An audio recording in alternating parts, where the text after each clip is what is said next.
আগামীর যেই নির্বাচন, সেই নির্বাচনকে যদি সুষ্ঠুভাবে সম্পন্ন করতে হয়, তাহলে নির্বাচনের পূর্বেই ওসমান হাদির খুনের সাথে যারা জড়িত তাদেরকে গ্রেফতার করা দরকার।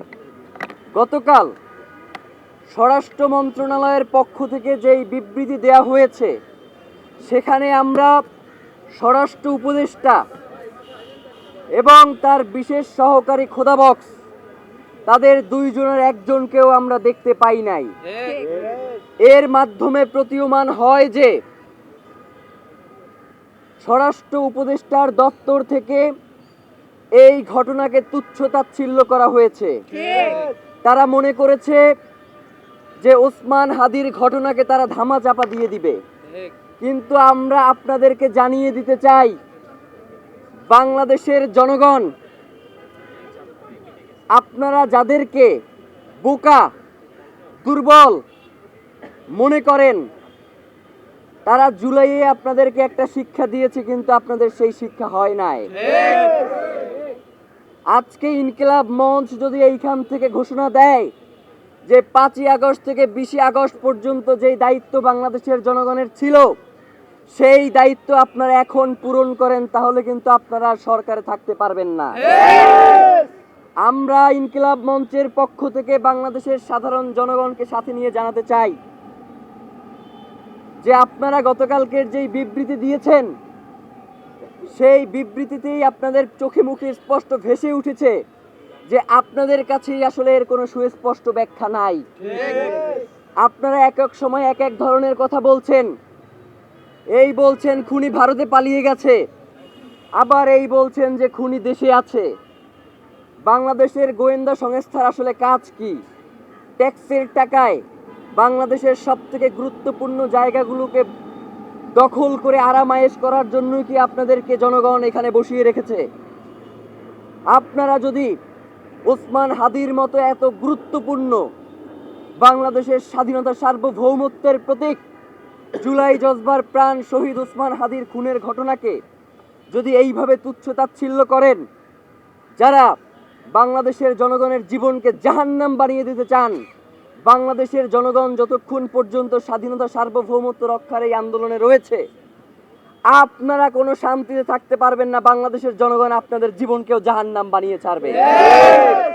আমরা যেই দুইটা দাবি জানিয়েছি, আপনারা এখন পর্যন্ত খুনি কোথায় রয়েছে, খুনির ড্রাইভারকে আপনারা গ্রেফতার করতে সক্ষম হন নাই। খুনির যে পিতামাতা রয়েছে, খুনির শ্যালক রয়েছে, এক এক সময় এক একজনকে উঠিয়ে নিয়ে আসেন এবং বলেন যে তারা আমাদেরকে পর্যাপ্ত তথ্য সরবরাহ করতে পারছে না। মানে গোয়েন্দা সংস্থা এবং যারা হচ্ছে তাদেরকে জিজ্ঞাসাবাদ করেন, আপনারা বলেন যে তারা সর্বোচ্চ তথ্য সরবরাহ করতে পারছে না, এবং আপনারা গুলি করা পরবর্তী সময়ে আমাদের কাছ থেকে তথ্য নিয়ে খুনিকে নিশ্চিত করবার চেষ্টা করেন। আপনাদের কাছে সেই ক্যাপাসিটিও নাই যে খুনিকে কিভাবে চিহ্নিত করা যায়। যতক্ষণ পর্যন্ত আমরা ইনকিলাব মঞ্চের পক্ষ থেকে আপনাদেরকে খুনিকে চিহ্নিত করে না দিতে পারছি, ততক্ষণ পর্যন্ত আপনারা খুনিকে চিহ্নিত করতে পারেন নাই। এবং পরবর্তী সময়েও আমরাই আপনাদেরকে বের করে দিয়েছি যে এই খুনের সাথে কারা কারা জড়িত রয়েছে, আপনারা বের করতে পারেন নাই।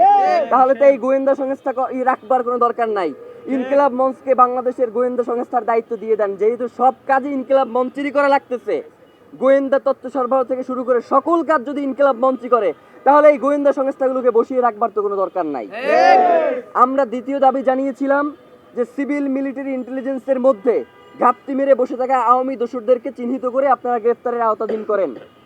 দ্বিতীয় নাম্বার দফা আপনারা কোনো উচ্চারণই করেন নাই। মানে কি ফাইজলামি নাকি?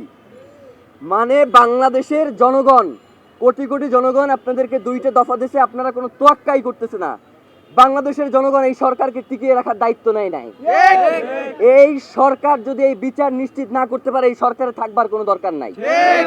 বাংলাদেশের জনগণ দীর্ঘ 15 মাস ধরে এই সরকারের সকল অন্যায়কে শুধুমাত্র বৈধতা দিয়েছে যাতে জুলাইয়ের এই বিচারগুলো হয়, যাতে বাংলাদেশের স্বাধীনতা সার্বভৌমত্ব অক্ষুণ্ণ থাকে, যাতে বাংলাদেশে স্থিতিশীলতা বজায় রাখে, যাতে বাংলাদেশে সুষ্ঠু একটা নির্বাচন হয়।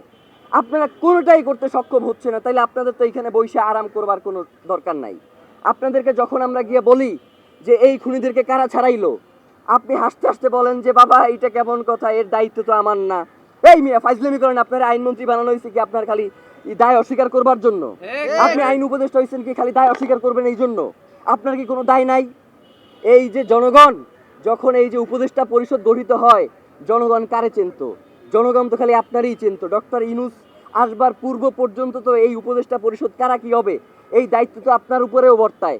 তাইলে আপনি এখন যে কথায় কথায় বলেন যে বাবা এইটা তো উচ্চ আদালতের কাজ, এইটা অমুকের কাজ, এইটা তমুকের কাজ, তাইলে আপনার আসলে কি খালি অস্বীকার করাটাই আপনার দায়িত্ব, নাকি আপনি এই বাংলাদেশের পুরো জনগণের দায়িত্ব নিয়ে আপনি ক্ষমতায় গেছেন? আপনি সেই দায়িত্বকে অস্বীকার করেন কেন? যে স্বরাষ্ট্র উপদেষ্টা, সহকারী উপদেষ্টা, আইন উপদেষ্টা থেকে শুরু করে প্রত্যেকে প্রচুর পরিমাণে দায়িত্ব অবহেলার কারণেই আজকে হাদি ভাইয়ের এই রক্ত এই বাংলার জমিনে ঝরেছে। সুতরাং প্রত্যেককেই এর জবাবদিহি নিশ্চিত করতে হবে। এলো খবরের কাগজ, নিখাদ, নির্ভীক, নিরপেক্ষ।